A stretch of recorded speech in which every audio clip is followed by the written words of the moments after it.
Hello বন্ধুরা, আশা করি সকলে অনেক ভালো আছেন। আজকে আমরা দেখাবো কিভাবে একটি ডেস্ক ক্যালেন্ডার তৈরি করতে হয়। তো চলুন ভিডিওটি শুরু করা যাক। আমরা ফার্স্টে Adobe Illustrator অ্যাপসটি ওপেন করে নিব। ওপেন করার পর আমরা এখান থেকে নিউ ট্যাবে যাব। আমরা এখানে ওয়াইড নিব হচ্ছে 11 ইঞ্চি এবং হাইট নিব 8.2 ইঞ্চি এবং আমরা এখানে একটি ব্লিড নিব 0.125 ব্লিড নিয়েছি এবং আমরা এখান থেকে কালার মোডটা রাখবো CMYK কে, দেন রাস্টার ইফেক্ট 300 দিয়ে আমরা একটি নতুন পেজ ক্রিয়েট করব। আমরা এখানে ডেটটাকে আমরা ফিক্স করব, কিভাবে ডেট ফিক্স করতে হয়। তার জন্য আমরা চলে যাব উইন্ডোজ থেকে আমরা টাইপ অপশনে ক্লিক করব। টাইপ থেকে ট্যাব অপশনে ক্লিক করব, দেন আমাদের সামনে এরকম একটা ইন্টারফেস শো করবে। ফার্স্টে আমরা এখান থেকে সেন্টার জাস্টিফাইড ট্যাবটা অন করে নিব এবং এখান থেকে আমরা এটাকে 2 ইঞ্চি করে নিব। 2 ইঞ্চ করার পর এখান থেকে আমরা রিপিট ট্যাব দিব। যদি আমরা এখান থেকে রিপিট ট্যাব না দেই তাহলে আমাদের রিপিট হবে না। তারপর আমরা এখান থেকে টাইপ টুল অপশন নিয়ে এখান থেকে আমরা টাইপ শুরু করব। আমরা ফার্স্টে 1 দিলাম, দেন আমরা কিবোর্ডের দিকে তাকিয়ে দেখব বাম দিকে পরে ট্যাব নামে অপশন আছে। আমরা যদি ওই ট্যাবে ক্লিক করি তাহলে আমাদের সামনে 2 ইঞ্চি ফাঁকা হয়ে যাবে। তারপর আমরা 2 দিব, দেন 3, দেন 4, 5, 6, 7 দেওয়ার পর আমরা এন্টার প্রেস করব। এন্টার প্রেস করার পর 8,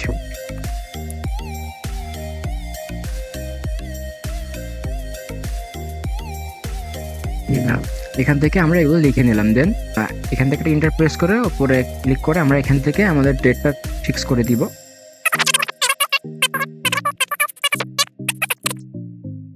আমরা এখানে ইচ্ছা করলে 1 মাসের একটা ক্যালেন্ডার দিতে পারি অথবা 2 মাসের ক্যালেন্ডারও এখানে দিতে পারি। তো আমরা এখানে দিব 2 মাসের ক্যালেন্ডার। সেহেতু আমরা এখান থেকে কন্ট্রোল কি প্রেস করে এটাকে পপিন্স করে নিব, দেন এটাকে আমরা মিডিয়াম করে নিব।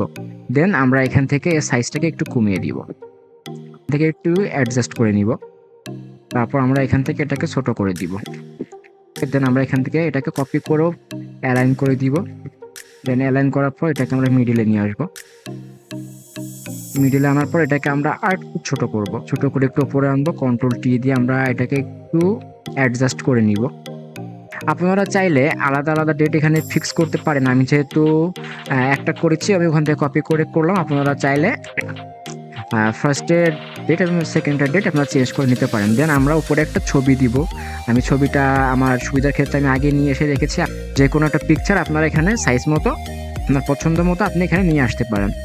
আমি এখানে মান্থ সিলেক্ট করব। আমরা মান্থের নাম নিয়ে আসলাম। তো আমরা এখানে দিব সেপ্টেম্বর, দেন অক্টোবর। আমরা এখান থেকে এই দুইটাকে একটু ছোট করে দিব।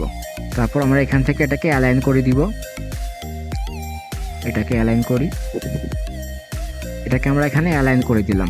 দেন সম্পূর্ণটাকে সিলেক্ট করলাম, করার পর মাউসের রাইট বাটন ক্লিক করে এখানে ক্রিয়েট আউটলাইন করে দিলাম। দেন এটাকে আনগ্রুপ করব, এটা সম্পূর্ণটাকে আনগ্রুপ করব। দেন এই যে এখানে ফ্রাইডে এবং স্যাটারডে এটাকে সিলেক্ট করে কালার অপশনে গিয়ে আমরা এখানে রেড করে দিব। সেম পরেরটাও সেম, সম্পূর্ণটাকে সিলেক্ট করে ডান দিকে ক্লিক করে ক্রিয়েট আউটলাইন করব, দেন আনগ্রুপ করব। দেন ফ্রাইডে এবং স্যাটারডেকে সিলেক্ট করার পরে আমরা এখান থেকে রেড করে দিব।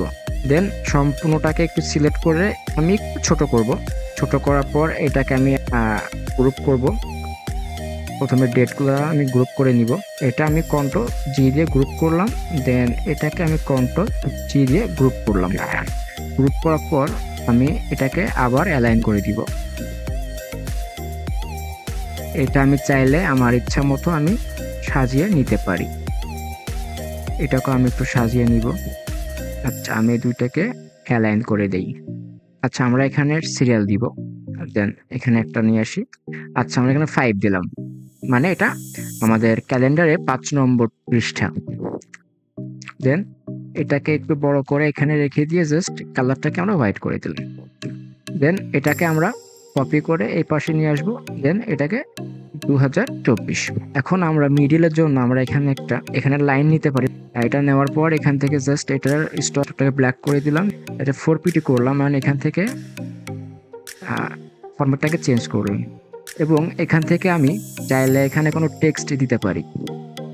আচ্ছা, এখানে আমরা একটা নিচে টেক্সট দিয়ে দিয়েছি, এটাকে আরো নিচু করে দিব। দেন এটাকে ধরে আমরা সেন্টারে অ্যালাইন করে দিব। এখন আমাদের একটা সুন্দর ডেস্ক ক্যালেন্ডার ডিজাইন করা কমপ্লিট হয়ে গেছে। এবার আমরা এটাকে মকআপ করব। মকআপ করার জন্য আমরা চলে যাব ফটোশপে গিয়ে আমরা মকআপটাকে ওপেন করে নিব। দেন এখানে আমি আমার ডিজাইনটাকে পেস্ট করব। আমরা এখান থেকে সম্পূর্ণ ডিজাইনটাকে সিলেক্ট করে কন্ট্রোল সি দিয়ে কপি করে আমরা ফটোশপে নিয়ে আসব। ফটোশপে আনার পর কন্ট্রোল ভি দিয়ে পেস্ট করব। এখান থেকে স্মার্ট অবজেক্ট থাকবে, দেন ওকে করব। ওকে করার পর আমাদের ডিজাইনটা এখানে চলে আসবে। আমরা এখান থেকে এটাকে জাস্ট অ্যাডজাস্ট করে নিব। আসলে মকআপ ফাইল অ্যাডজাস্ট এরকমভাবে হয় না, আমাদেরকে করে নিতে হয়। আচ্ছা, এখান থেকে আমরা কন্ট্রোল এস দিয়ে সেভ করে আমরা এখানে চলে আসবো। দেন এখান থেকে যে কোনো একটা কালার দিয়ে দিতে পারি। এই কালারটা পছন্দ হয়েছে, আমি এখান থেকে এই কালারটা নিয়ে নিব। নেওয়ার পর আমি এটাকে জাস্ট সেভ করে নিব। এই যে আপনারা দেখতে পাচ্ছেন একটি সুন্দর ডেস্ক ক্যালেন্ডার আমাদের তৈরি হয়ে গেল। তো ভিউয়ার্স, আশা করি সকলে বুঝতে পেরেছে আমরা নিজেরা চাইলে একটি ডেস্ক ক্যালেন্ডার এভাবে তৈরি করতে পারি। সকলে ভালো থাকবেন, ধন্যবাদ সবাইকে।